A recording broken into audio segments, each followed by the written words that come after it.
আপনি যেটাকে হক বুঝেছেন সেটা দাওয়াত দেন, কিন্তু আপনার দাওয়াতে উগ্রতা কেন আসে, শক্ত ভাষা কেন আসে আপনার মুসলমান ভাইয়ের প্রতি? আমাদের খাবারে দেওয়া বল ওনাদেরকে মুসলমান বলার রায় দেয় নাই। হযরত মদিনা রাহমাতুল্লাহ আলাইহি নিজেই ফরমাইছে যে আমাদের ইসলাম আর মুহাদ্দিসের ইসলাম এক না। আমাদের ইসলাম মদিনার ইসলাম, আর মুহাদ্দিসের ইসলাম জামাতে ইসলামী ইসলাম, মুহাদ্দিসের ইসলাম। ইসলামের মৌলিক বিষয়গুলো সেগুলোতে আপনাকে আমি বলছি না যে আপনি ওইগুলাতেও ছাড় দেন, গোলালু হন এবং সবগুলাকে আপনি গ্রহণ করেন, সেটা বলছি না। কিন্তু ইসলামে মৌলিক বিষয়গুলোর বাইরে হাজার হাজার ইজতিহাদি মাসআলা আছে না নাই?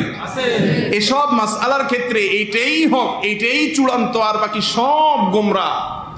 এমনকি আপনার সাথে সব বিষয় মিল একটু 19-20 হলেই আপনি সেখানেও ফতোয়া দেওয়া শুরু করে দেন এবং তাদেরকেও জাহান্নামে পাঠানোর কাজ শুরু করে দেন, তাহলে কোনোদিনই এই দুনিয়াতে দ্বীনের দাওয়াতের পথে আমরা সফলতার পথ দেখতে পাবো না। আজ আমাদের অবস্থা তো এমন যে সব দিক থেকে যদি আমাদের মিল থাকে, ছোটখাটো কোনো বিষয়ে মতপার্থক্য হলেই আমরা একে অন্যের বিরুদ্ধে ফতোয়া দেওয়া শুরু করে দিই, একটু দেরিও করতে রাজি, কথাটা শুনতেও রাজি না তা, ঠিক না? ঠিক। আরে ভাই, কুফরি কালামও যদি কেউ বলে, তাকেও তো কাফের বলার আগে, কাফেরের হুকুম লাগানোর আগে সুযোগ দিতে হয়, কথা শুনতে হয়, তওবার আহ্বান করতে হয়, ঠিক না ঠিক? কিন্তু যেটা মুসলমানের কাফেরের জন্য যে সুযোগটা ইসলাম দিয়েছে, আজ মুসলিম ভাইয়ের জন্য পর্যন্ত সেই সুযোগটা আমরা দিতে রাজি না।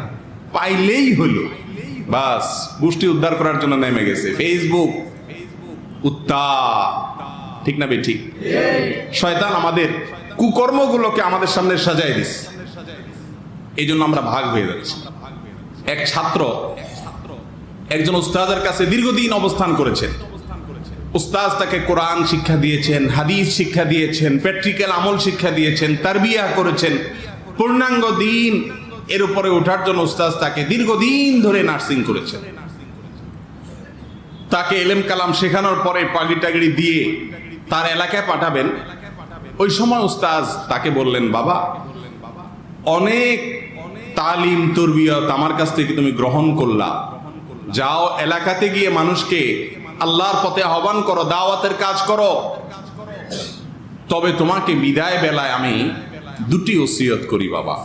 এক, নিজের এলাকায় গিয়ে, দেশে গিয়ে কখনো আল্লাহ দাবি করবা না, আর কখনো নবী দাবি করবা না। ছাত্র অস্থির হয়ে গেল, কাঁদতে শুরু করলো। উস্তাদ, আপনি আমাকে এটা কি বললেন? আমাকে এত বছর আপনি তালিম তরবিয়ত দেওয়ার পরে আপনার কাছে এই মনে হয়েছে যে আমি আল্লাহ দাবি করতে পারি? নাউজুবিল্লাহ। এত বড় মুজরিম আমি এত খারাপ যে আমি নবী দাবি করবো? আপনার কাছে তাই মনে হয়েছে উস্তাদ? আপনি আমাকে ওসিয়ত করলেন, আমি এখনো এত নিচে আছি। উস্তাদ বললেন, বাবা, এক্সাইটেড কেন হচ্ছ? শুনো, আমি কি বোঝাতে চাচ্ছি শুনো। আল্লাহ রাব্বুল আলামিনের শান হলো ফাআলুল লিমা ইউরিদ। আল্লাহ যা চান তা করে। আল্লাহর চাওয়ার বাইরে কিছু হয়? হতে পারে? অসম্ভব। ইয়াফআল মা ইউরিদ, ইয়াফআল মা ইয়াশা, যা ইচ্ছা তা করেন। আল্লাহর ইচ্ছার বাইরে কিছু হয় না। তুমি তোমার এলাকায় যখন দাওয়াতের কাজ করবা, দ্বীনের প্রচারের কাজ করবা, তোমার এলাকায় তুমি যদি মনে করো যে আমার ইচ্ছার বাইরে আর কিচ্ছু হইতে পারবে না, কি হলো, কেমন যেন তুমি আল্লাহ দাবি করলা। আর নবীদের শান হলো, আম্বিয়া আলাইহিমুস সালাতু ওয়াস সালামের শান হলো, তারা যে পথের দিকে আহ্বান করেন, যেই পথের দিকে দাওয়াত দেন, মানুষদেরকে বলে দেন, কুল হাযিহি সাবিলি, এটা হলো আমার পথ, এটাই একমাত্র পথ নাজাতের। নবীরা এভাবে দাওয়াত দেন না? নাকি বলেন, বাবা, আমারটা মানলেও হবে, আমি যাদের বিরোধিতা করতেছি, তাগুত, কুফর, শিরক, তাদের কথা মানলেও চলবে, একটা মানলেই হবে, এভাবে দাওয়াত দেয়? নবীরা কিভাবে দাওয়াত দেন? এটাই একমাত্র পথ, শতভাগ শুদ্ধতার পথ, কোনো পার্সেন্টেজ নেই। নবীদের দাওয়াতে কোনো পার্সেন্টেজ আছে? 100% হকের পথ এটাই। এর বাইরে আর কোনো মত পথ থাকতে পারেই না, অপশন নেই। না আকীদার ক্ষেত্রে, না ইবাদতের ক্ষেত্রে, না অন্য কোনো ক্ষেত্রে। এরপরে নবী আলাইহিস সালাম, আম্বিয়া আলাইহিস সালাম এইভাবে দাওয়াত দেন। তো এই উস্তাদ শাগরেদরে বললেন, বাবা তুমি তোমার এলাকায় দাওয়াত দিতে গিয়ে যদি মনে করো আমি যা বুঝছি এটাই বুঝ, আর বাকি সব হলো তরমুজ, আমি যা বুঝছি এটাই হক, আর কোনোটা হক হওয়ার কোনো ইহতিমাল সম্ভাবনা একেবারে নেই। একেবারে ইজতিহাদি বিষয়ের ক্ষেত্রেও যদি তুমি এরকম মনে করো, তাহলে কেমন যেন যেখানে ইজতিহাদের অবকাশ আছে সেখানেও যদি তোমারটাই হক, এটাই করতে হবে, এরকম যদি মনে করো, তাহলে কেমন যেন তুমি নবী দাবি করলা। কথা কি বুঝাতে পারছি? এখন আমাদের ভাবখানা অনেকটা এই টাইপের হয়ে গেছে না ভাই? এর মানে আপনাদেরকে আমি যেটা বেদিহি স্বতঃসিদ্ধভাবে প্রমাণিত কোরআন এবং হাদিস দ্বারা,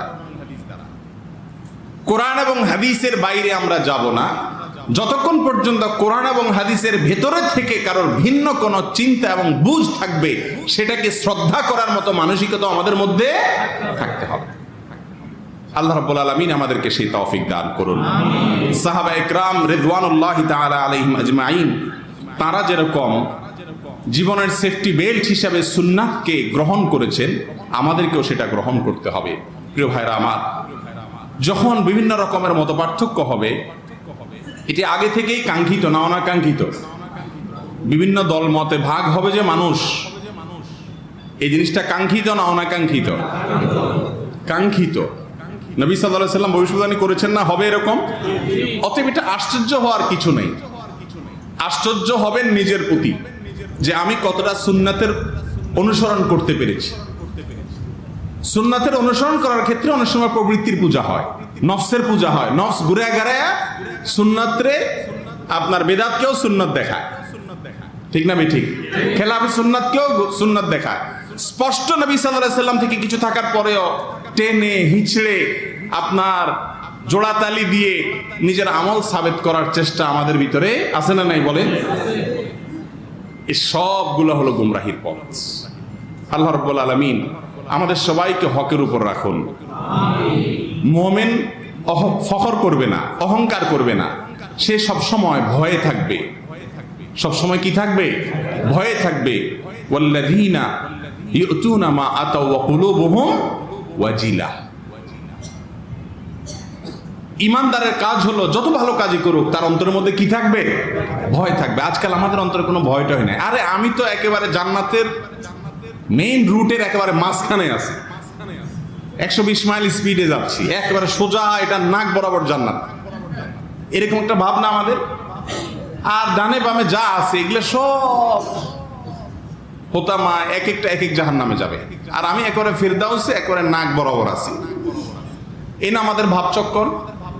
কিচ্ছু সহ্য করতে রাজি না, কাউকে সহ্য করতে রাজি না। গালিগালাজ করাটাও ইবাদত হয়ে গেছে আজকে, ঠিক না? ঠিক। ফেসবুকে যে যত বেশি গালিগালাজ করতে পারবে সে তত বড় দায়ী, সে তত বড় কি দায়ী। একদিন এক টেলিভিশন চ্যানেলের একজন কর্মকর্তা, তার সাথে গাড়িতে যাচ্ছিলাম একটা টেলিভিশনের প্রোগ্রাম করার জন্য। এই ভদ্রলোক আমাকে বলছিলেন, হুজুর যদি রাগ না করেন একটু কথা বলি। আমি বললাম বলেন। তো বলছে যে ফেসবুকে আপনি তো খুব অ্যাক্টিভ, আমি অনেক অ্যাক্টিভ, তা আপনি খেয়াল করছেন কিনা আমি জানি না, ফেসবুকে গালিগালাজের ক্ষেত্রে হুজুররা যে পরিমাণ আগাইয়া, বিশ্বাস করেন অন্য কোনো মানুষ, বিভিন্ন রাজনৈতিক দল বলেন বা বেহুজুর আছে, তারা গালিতে এত এক্সপার্ট না। তো এইটা কেন? আমি লোকটাকে কোনো জবাব দেওয়ার জন্য কিছু আসলে বলার মতো খুঁজে পেলাম না, ঠিক না? ঠিক বলেন। প্রতিপক্ষকে ঘায়েল করা, এক হুজুরের পক্ষ হইয়া আরেক হুজুরের গোষ্ঠী উদ্ধার করা, এগুলো আমাদের মধ্যে আছে না নাই বলেন? এগুলো আমাদের ঐক্যের প্ল্যাটফর্ম তৈরি করে দিচ্ছে না? একদম মজবুত ঐক্যের ভিত্তি গড়ে দিচ্ছে না? যদি না গড়ে সকল প্রকার উগ্রতাকে না বলুন, সকল প্রকার উগ্রতাকে না বলুন। রাসূল করিম সাল্লাল্লাহু আলাইহি সাল্লাম বলেছেন, আর-রিফকু মা কানা ফি শাইইন ইল্লা জানা ওয়া মা নুজিআ মিন শাইইন ইল্লা শানা। ভাইরে, নম্রতা এমন একটা জিনিস, কোমলতা এমন একটা জিনিস, এটা যেই কোনো জিনিসের মধ্যে যুক্ত হবে সেই জিনিসটা সুন্দর হয়ে যাবে। আপনি একজনকে শাসন করছেন, বকাঝকা করছেন, কিন্তু নম্রতার মিশেল আছে, ফ্লেভার আছে, তাহলে ওই শাসনটাও তার কাছে উপভোগ্য হবে, স্মরণীয় হবে। ঠিক না ঠিক? আর ওমা নুজিআ মিন শাইইন ইল্লা শানা, নম্রতা আর কোমলতা যদি কোনো জিনিস থেকে উঠায় নেওয়া হয়, ওটা যত ভালো জিনিস হোক, সেটা ত্রুটিযুক্ত হয়ে যাবে। একজনকে আপনি সালাতের প্রতি আহ্বান করছেন আর বলছেন, এই মুসলমান নামধারী, নামাজ কালাম তো পড়ি নাই, হিন্দুর বাচ্চা। আপনি এইভাবে যদি কাউকে নামাজের জন্য আহ্বান করেন, কাজটা তো ভালো করছিলেন, অর্থাৎ নামাজের দিকে দাওয়াত দিয়েছিলেন, কাজটা ভালো করছিলেন না? একটা ভালো কাজ কিন্তু ত্রুটিযুক্ত হয়ে গেছে শুধুমাত্র রিফক বা কোমলতা না থাকার কারণে। এমনকি যদি গালি নাও দেন, আপনি অমুকের বাচ্চাটা ছাড়া বললেন না, শুধু এটুকু বললেন, এই নামাজ কালাম নাই,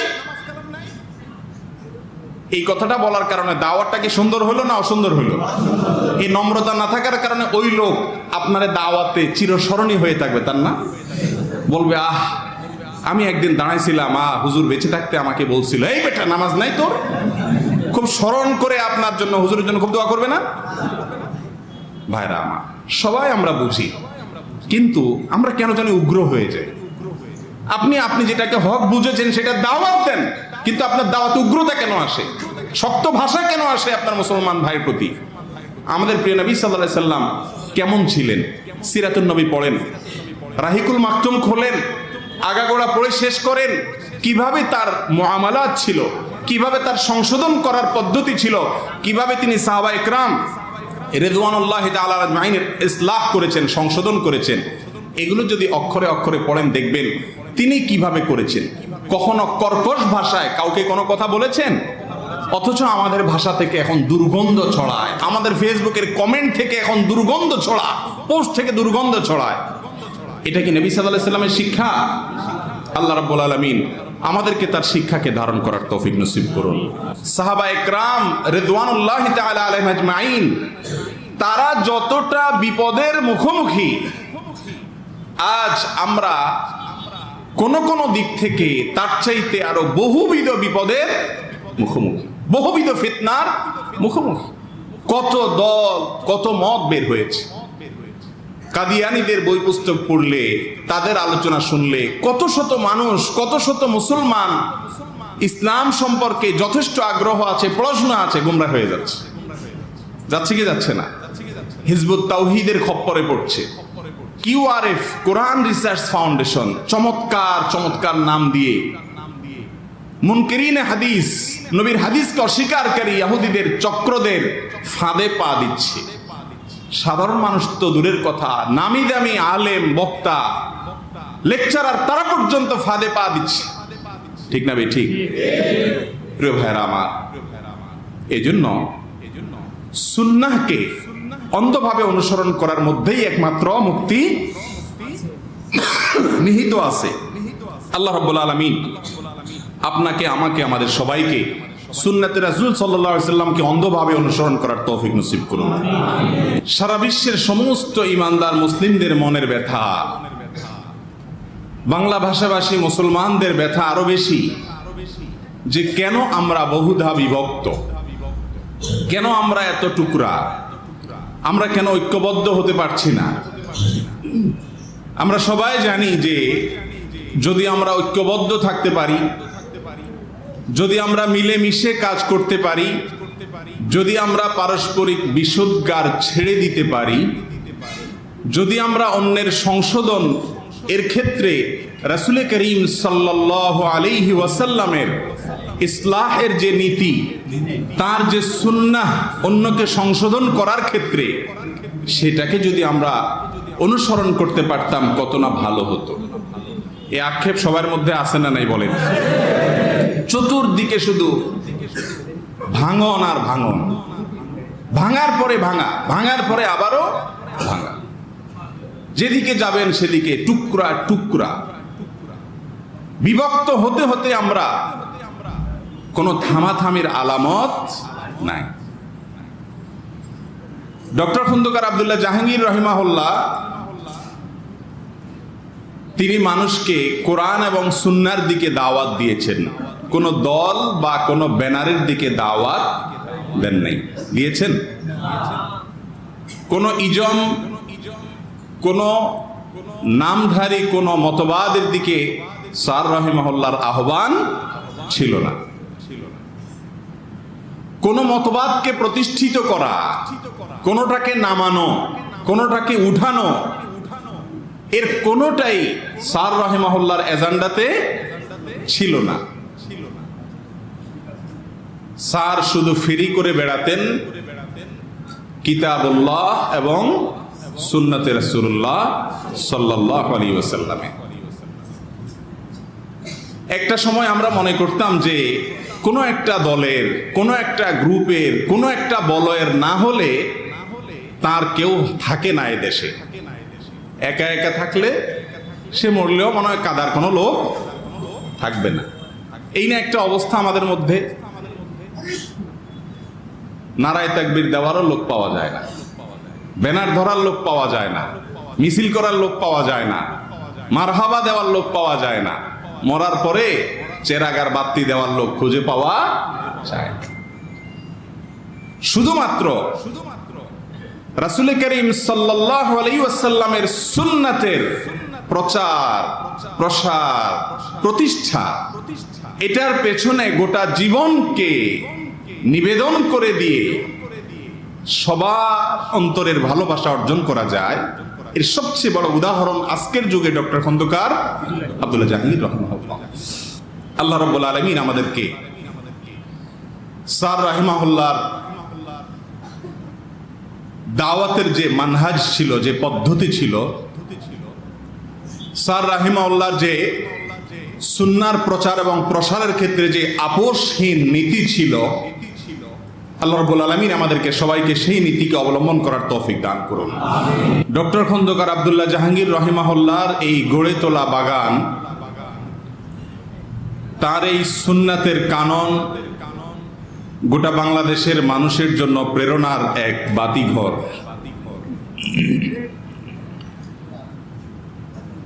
শত শত ধারায় যখন বিভক্ত আমরা,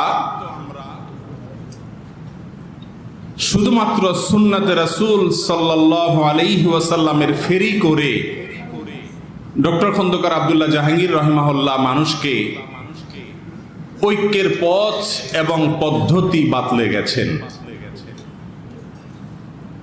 আমরা একটা কঠিন সময় পার করতেছি।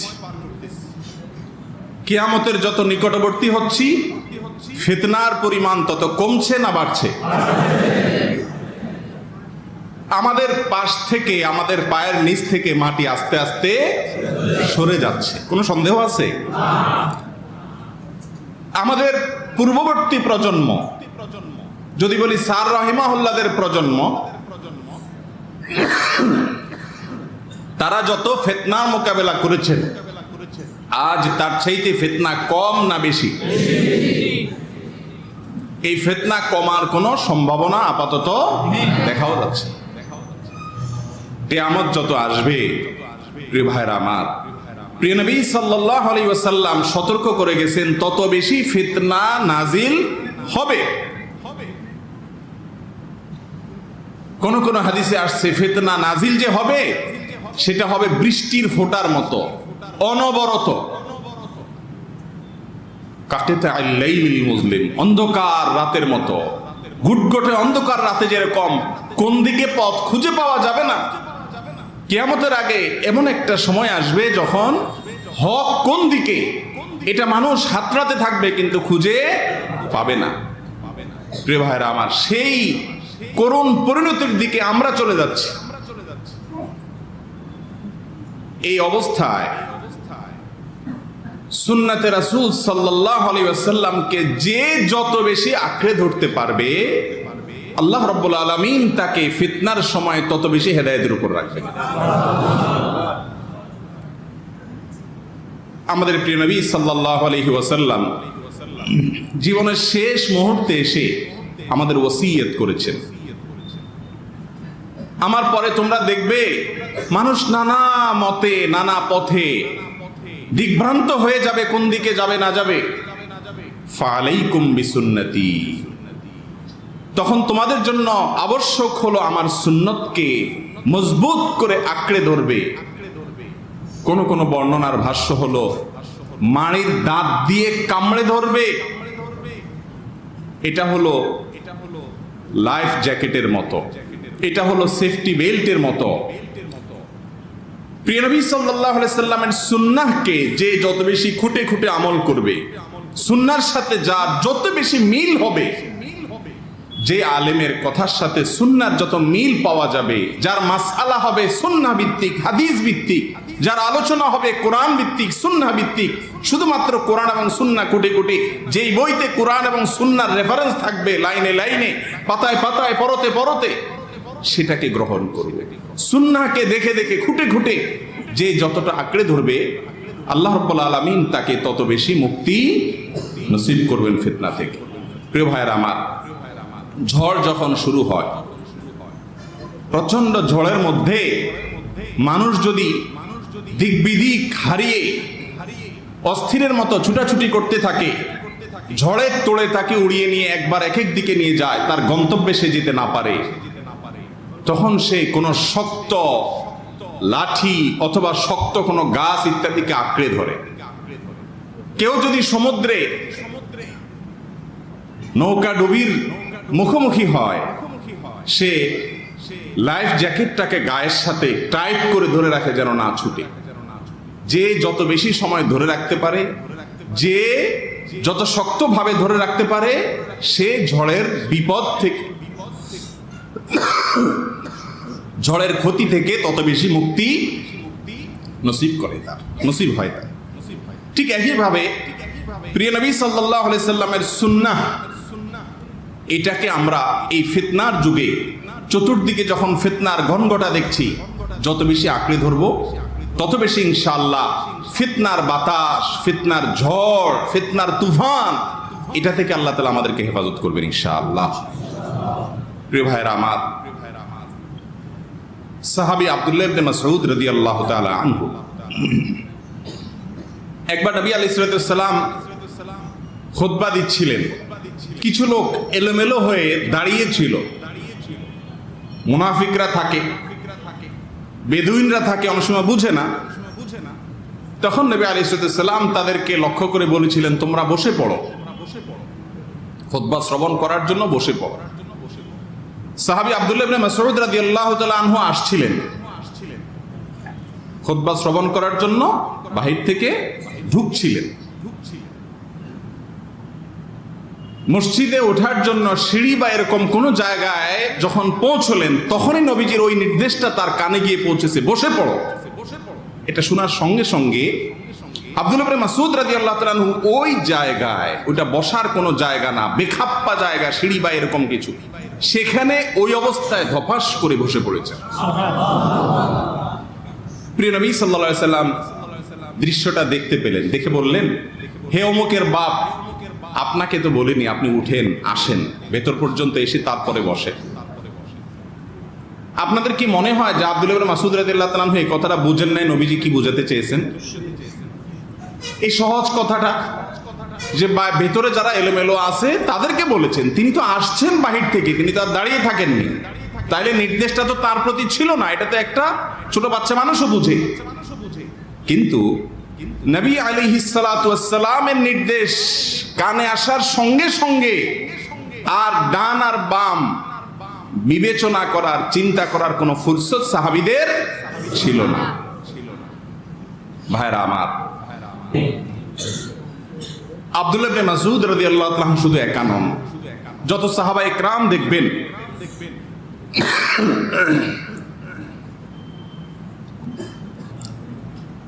সাহাবা ইকরাম রিদওয়ানুল্লাহি তাআলা আলাইহিম আজমাইন, তারা ছিলেন সুন্নাতে রাসূলের সবচেয়ে বড় অনুসারী এবং আশিক। বাবা মা যখন মারা যান সন্তানরা এতিম হয়ে যায়, তাই না? অসহায় হয়ে যায়। ছোট বাচ্চা থাকলে তারা বাবা মারা গেলে এতিম হয়ে যায়, মা মারা গেলে অসহায় হয়ে যায়। যখন অসহায় হয়ে যায় তাদের যে অবস্থা থাকে, আজ প্রিয় নবী সাল্লাল্লাহু আলাইহি সাল্লাম আমাদের মাঝে নাই, বহু আগে তিনি দুনিয়া থেকে চলে গেছেন। আমরা আজ অসহায়, আমরা আজ সহায় সম্বলহীন। শত শত আহ্বান চতুর্দিক থেকে, ডাক আর ডাক, সবাই ডাকছে, আমরা জানি না কোন পথে আগাবো। এরকম কঠিন একটা সময়ে আমরা যদি প্রিয় নবী সাল্লাল্লাহু আলাইহি সাল্লামের জীবনের শেষের দিককার ওসিয়তগুলোকে আমরা খেয়াল করি, কত চমৎকার করে তিনি বলেছেন, তামাসসাকু আযু আলাইকুম বিসুন্নতি। ভাষ্যগুলো খেয়াল করেন, সুন্নতকে মজবুত করে আঁকড়ে ধরো, কামড়ে ধরো, মাড়ির দাঁত দিয়ে ধরো। যে যত মজবুত করে ধরবে সে তত হেদায়েতের উপরে থাকবে ইনশাআল্লাহ। আজ আমাদের ঐক্যবদ্ধ হওয়ার জন্য সুন্নাতে রাসূলকে আঁকড়ে ধরার কোনো বিকল্প হতে পারে না। প্রিয় ভাইরা আমার, ডক্টর খন্দকার আব্দুল্লাহ জাহাঙ্গীর রাহিমাহুল্লাহ সুন্নাতের প্রচার, সুন্নাতের প্রসার এটা করে গেছেন, আজীবন করে গেছেন। বা শুধু সুন্নাতের ফেরি করে গেছেন। কোন দলের ক্যানভাস করেছেন? কোন গ্রুপের ক্যানভাস করেছেন? কোন মতবাদের ক্যানভাস করেননি। শুধু কোরআনের ক্যানভাস, হাদিসের ক্যানভাস, আল্লাহর ক্যানভাস, আল্লাহ রাসূল সাল্লাল্লাহু আলাইহি সাল্লামের ক্যানভাস। আল্লাহ রাব্বুল আলামিন স্যারের মতো একজন মানুষকে দিয়ে যত খেদমত নিয়েছেন, আমরা এখন কত মানুষ কত কাজ করছি। স্যারের খেদমতের ধারে কাছেও আল্লাহ তাআলা তাকে দিয়ে অল্প সময়ে যত খেদমত নিয়েছেন, এর ধারে কাছেও এত খেদমত নেওয়া দায়ী আজকাল খুঁজে পাওয়া কঠিন।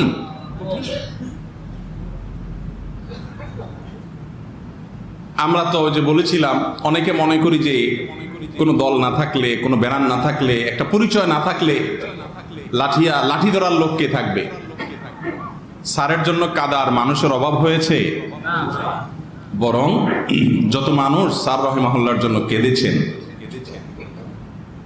এত মানুষ আর কারোর মৃত্যুতে সম্প্রতি, অতি সম্প্রতি বা নিকট অতীতে আর কেঁদেছেন বলে খুঁজে পাওয়া ঠিক না ভাই? ঠিক।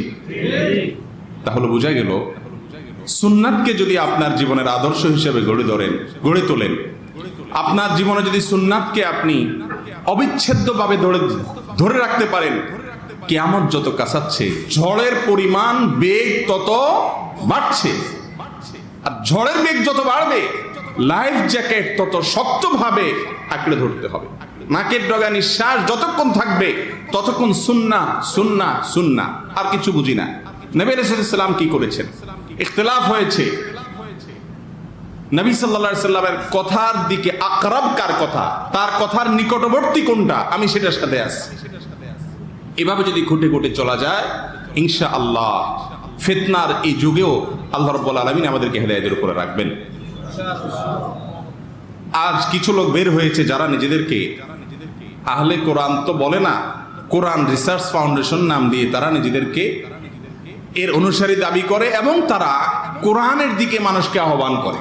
তারা হাদিসকে সরাসরি অস্বীকার করেন না, কিন্তু ঘুরিয়ে ফিরিয়ে হাদিসকে অস্বীকার করেন।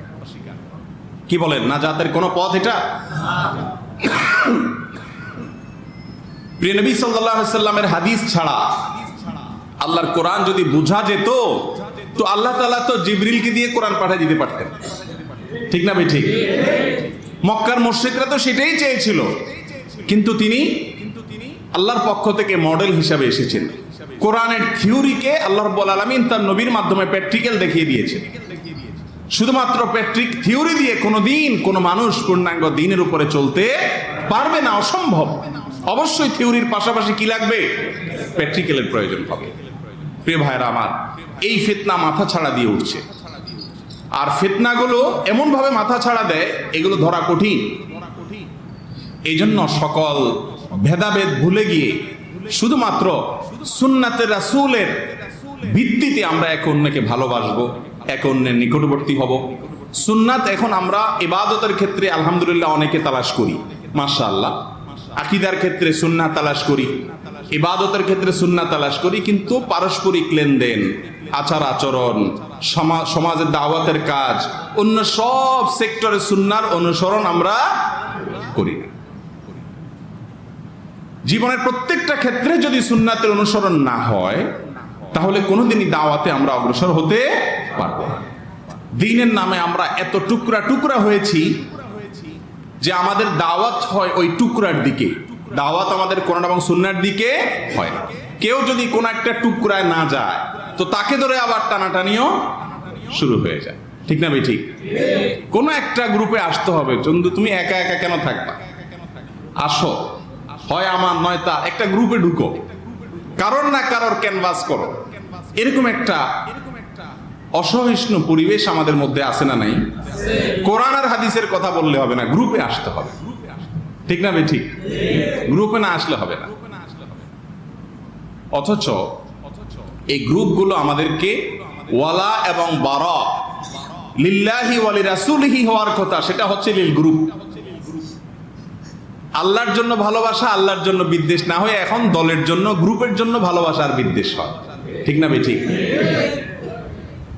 এই জন্য আমাদেরকে সুন্নাতে রাসূল সাল্লাল্লাহু আলাইহি সাল্লামকে আঁকড়ে ধরে অগ্রসর হতে হবে, অন্য কোনো কিছু নয়। উম্মার ঐক্যবদ্ধ হওয়ার জন্য ডক্টর খন্দকার আব্দুল্লাহ জাহাঙ্গীর রহমাহুল্লাহর একটা কথা প্রায় আমি বলি। স্যার রহমাহুল্লাহ বলতেন, উম্মতের মধ্যে আগুন লেগেছে এবং বহুদা বিভক্ত হয়ে গেছে মুসলিম উম্মাহ। এই যে মতপার্থক্যের, মতবিরোধের, বহুদা বিভক্তির আগুন লেগেছে, এ আগুন নিভানোর মতো কোনো কিছু আমার কাছে নাই, ক্ষমতাও নাই। তবে আমি একটা কাজ করতে পারবো, আগুন যাতে না বাড়ে সেই চেষ্টাটা করতে পারবো। তো আমরাও সেই চেষ্টাটা করতে পারি। কিভাবে? আমার দ্বারায় কারোর প্রতি আঘাত না হয়, কাউকে তাচ্ছিল্য করা না হয়। কোন মুসলমানকে তাচ্ছিল্য করা জায়েজ আছে? কথা বলেন। আপনি যদি মনে করেন কেউ নাহকের উপর আছে, তারপরেও তাকে তাচ্ছিল্য করলেন, জায়েজ আছে এটা? কিন্তু আমরা অহরহ সেটা করতেছি কি করতেছি না বলেন? অতএব ঐক্যবদ্ধ হওয়ার জন্য, ঐক্যবদ্ধ রাখার জন্য এর কোনো বিকল্প হতে পারে না। আল্লাহ রাব্বুল আলামিন আমাদের সবাইকে প্রিয় নবী সাল্লাল্লাহু আলাইহি সাল্লামের সুন্নাহ অনুযায়ী নম্রতার সাথে, কোমলতার সাথে হকের পথে মানুষকে আহ্বান করার তৌফিক নসিব করুন। নিজেরা হকের উপরে থাকবো, সবাইকে হকের পথে ডাকবো এবং সুন্নাতের প্রচার এবং প্রসার করব। ডক্টর খন্দকার আব্দুল্লাহ জাহাঙ্গীর রহমাল্লাহর বইগুলো, এগুলো মানুষকে দিতে থাকবে। আমাকে অনেকে বলে যে ভাই আমার এলাকায় অনেক বেদাত, শিরক, কি করব? আমি বলি ভাই শুধু সুন্নাতের দাওয়াত দিতে থাকেন। একজনে বলে যে ফরজ নামাজের পরে সম্মিলিত মুনাজাতের বিরুদ্ধে কিছু বললে আমার এলাকায় মারামারি হয়। আমি বললাম আপনি ওটার বিরুদ্ধে না বলে শুধু মানুষকে বলেন ভাই সালাম ফেরানোর পরে নবীজি এই সুন্নাহ, এই দোয়াগুলো, জিকিরগুলো করতেন, এগুলোর প্রচলন দেন। এই ডিউটিতে লাগাই দিলে অন্য ডিউটি করার সুযোগই সে পাবে না। শেখ আব্দুল্লাহ মোহাম্মদ সাইফুল্লাহ হাফিজাহুল্লাহ দীর্ঘ সময় বক্তব্য রেখেছেন। শেখের বক্তব্য থেকে আল্লাহর কোনো বান্দা যদি দাঁড়িয়ে বলার মতো কোনো পয়েন্ট বলতে পারেন যে আমি নতুন করে এটা শুনেছি, শেখ এখানে বসা আছেন, তাহলে আমরা আপনার মুখ থেকে শুনবো যে আপনি কি শিখেছেন এবং আপনি আজকে শেখের মাহফিল থেকে কি নিয়ে বাড়িতে যাচ্ছেন। এটা বলার মতো কোনো যুবক থাকলে একটু হাত তোলেন। শেখ আব্দুল্লাহ মোহাম্মদ সাইফুল্লাহ সাহেব যে দীর্ঘ সময় বক্তব্য রাখলেন, তার বক্তব্য থেকে আপনি আজকে মাহফিল থেকে বাড়িতে নিয়ে যাওয়ার মতো কোন জিনিসটা আছে যে আপনি এটা শিখলেন, জানলেন, বুঝলেন? এক ভাই হাত তুলছে। আর কেউ? আরেকজন ওই পাশে হাত তুলছে। আচ্ছা ঠিক আছে, আপনি কি মিডিয়ার মানুষ? আচ্ছা, আপনারটা একটু পরে শুনি, আগে ইয়াকে সময় দেই। আচ্ছা ভাই, আপনি বলেন তো শেখের বক্তব্য থেকে আপনি আজকে বাড়িতে কি নিয়ে যাচ্ছেন? আপনি বলেন, আমি শুনলেই হবে, আমি মাইকে আবার বলে দিই সবাইকে।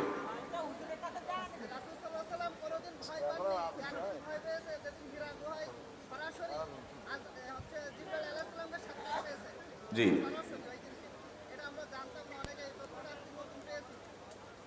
মাশাআল্লাহ, আপনার নিজের আমল করার মতো, জীবন পরিবর্তন করার মতো, আপনার জীবনে ইমপ্লিমেন্ট করার মতো, প্রয়োগ করার মতো কি শিখেছেন আজকে? আচ্ছা, আপনি একটা পয়েন্ট বলেছেন, জাযাকাল্লাহ। ভাই আপনি বলেন দেখি।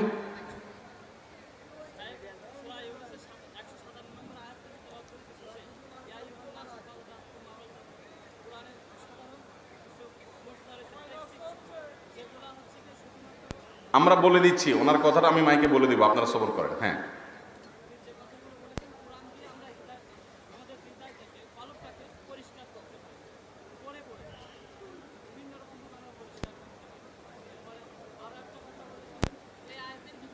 আপনি বাড়িতে কি নিয়ে যাচ্ছেন?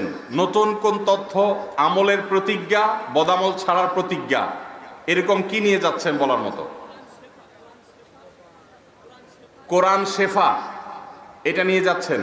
তাহলে কোরআন থেকে শেফা গ্রহণ করবেন। কোরআন আমাদের কলবের শেফা, কোরআন আমাদের শরীরের শেফা, কোরআন সব দিক থেকে আমাদেরকে শেফা দিবে। আল্লাহ বলেছেন ওয়ানুনাজ্জিলু মিনাল কোরআনে মা হুয়া শিফাউন ওয়া রাহমাতুল লিল মুমিনিন, ইমানদারদের জন্য রহমত এবং শেফা আছে।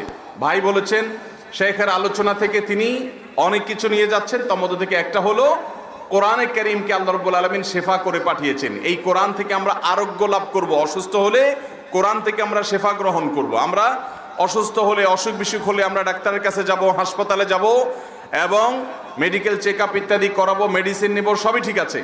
কিন্তু কোরআনে আল্লাহ রাব্বুল আলামিন বিভিন্ন আয়াত রেখেছেন, নাজিল করেছেন, এগুলো থেকে আমরা শেফা গ্রহণ করব এবং সব কিছুর আগে দোয়া করব আল্লাহর কাছে যে আল্লাহ আমাদেরকে শেফা দিবেন। এটা হলো ইমানদারের ইমানের দাবি। এই যুগে যদি কেউ কোরআনের মিরাকল দেখতে চায়, কোরআনের যদি জীবন্ত মুজিজা কেউ এই যুগে দেখতে চায়, তাহলে সে কোরআনকে শেফা রূপে গ্রহণ করবে ইয়াকিনের সাথে, ইমানের সাথে, দৃঢ়তার সাথে। তাহলে সে আল্লাহর কুদরত দেখতে পাবে, কোরআন কিভাবে মিরাকল হিসাবে কাজ করে। বিশেষ করে যখন ব্ল্যাক ম্যাজিকে মানুষ আক্রান্ত হয়, দুষ্ট জিন দ্বারা এফেক্টেড হয়, যখন অস্বাভাবিক সমস্যা হয়, সকল প্রকার চিকিৎসা ব্যবস্থা যখন কোনো ব্যক্তির কাছে, কোনো ব্যক্তির ট্রিটমেন্টের কাছে এসে যখন অপারগতা প্রকাশ করে, যখন কিছুতেই কাজ হয় না, কোরআনকে যখন ইয়াকিন করে কেউ কোরআনের তেলাওয়াতের মাধ্যমে রুকিয়া করে, ঝাড়ফুঁক করে শরীয়ী গ্রহণযোগ্য পদ্ধতি আলোকে, তখন সে আল্লাহ তাআলার কুদরত দেখতে পায়। আল্লাহ রাব্বুল আলামিন ব্যক্তিগতভাবে এরকম কুদরত একবার দুইবার না, বহুবার আমাদেরকে দেখার তৌফিক দিয়েছেন। কোরআন আমরা তেলাওয়াত করব, কোরআন বুঝবো, কোরআন যে আমল করব, কোরআন থেকে শেফা গ্রহণ করব। আপনার কোনো অসুখ বিসুখ, বাচ্চাদের কোনো অসুবিধা, বিশেষ করে দুষ্টজনের প্রভাব কিংবা ব্ল্যাক ম্যাজিক মনে হচ্ছে, আপনি সূরা ফাতিহা পড়েন, সূরা ইখলাস, সূরা ফালাক, সূরা নাস তিনবার করে পড়েন, পানিতে ফু দেন, তেলে ফু দেন, মানুষের শরীরে ফু দেন, আপনি নিজে আমল করেন, কোনো আলিম দিয়েই করাতে হবে এমন কোনো বাধ্যবাধকতা নাই। আল্লাহ তাআলার কুদরত আপনি দেখতে পাবেন। ইয়াকিন রাখবেন, যদি আপনার কোনো ঈমানের ত্রুটি না থাকে, ইনশাআল্লাহ কোরআন কথা বলবেই বলবে। আমাদের এই ভাই সেই জিনিসটা শিখেছেন শেখ আব্দুল্লাহ মোহাম্মদ সাইফুল্লাহ বক্তব্য থেকে। আপনি একটু সামনে চলে আসেন ভাই। উত্তর দিয়েছেন কে? সামনে চলে আসেন। এই মাহফিলটা গত বছর হয়েছিল ভাই। গত বছরের মাহফিল থেকে কি শিখেছেন বলার মতো, মনে থাকার মতো কোনো কথা যদি থাকে কেউ হাত তোলেন। ওই চশমালা ভাই হাত তুলছে আগে, ওই যে চশমালা, হ্যাঁ দাঁড়ান। আপনি গত বছরের মাহফিলে আসছিলেন, আপনি বলেন গত বছরের মাহফিল থেকে আপনি কি শিখেছিলেন?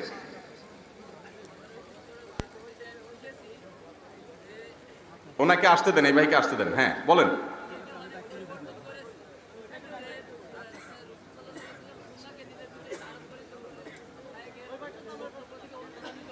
গত বছরও শেখ আব্দুল্লাহ সাইফুল্লাহ ভাই আসছিলেন, মাশাআল্লাহ।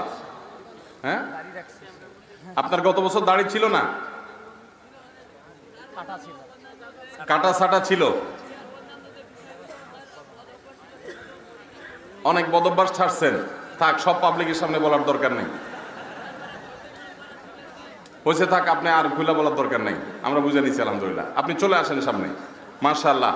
এ ভাই গত বছর তার মুখে দাড়ি পরিপূর্ণ ছিল না, তিনি গত বছরের মাহফিল থেকে আল্লাহ নবীর এই গুরুত্বপূর্ণ নির্দেশ তিনি বাস্তবায়ন করেছেন, দাড়ি লম্বা করেছেন এবং ব্যক্তিগত কিছু বদভ্যাস তিনি ছেড়ে দিয়েছেন। তার সে বদভ্যাস যেগুলো তিনি ছেড়ে দিয়েছেন, আল্লাহ রাব্বুল আলামিন কিয়ামত পর্যন্ত সেগুলোর উপরে তাকে, অর্থাৎ বদভ্যাস ছাড়ার উপরে আল্লাহ তাআলা তাকে অটল অবিচল থাকার তৌফিক দান করুন। মাশাআল্লাহ। শেখের বক্তব্য থেকে গত বছরের বক্তব্যেরও ফলাফল পেয়ে গেলাম আমরা, এবছরও পেয়ে গেলাম। সেই জন্য আমি শেখের হাত দিয়ে পুরস্কার দিতে চাই। এজাজ শেখের বই কই?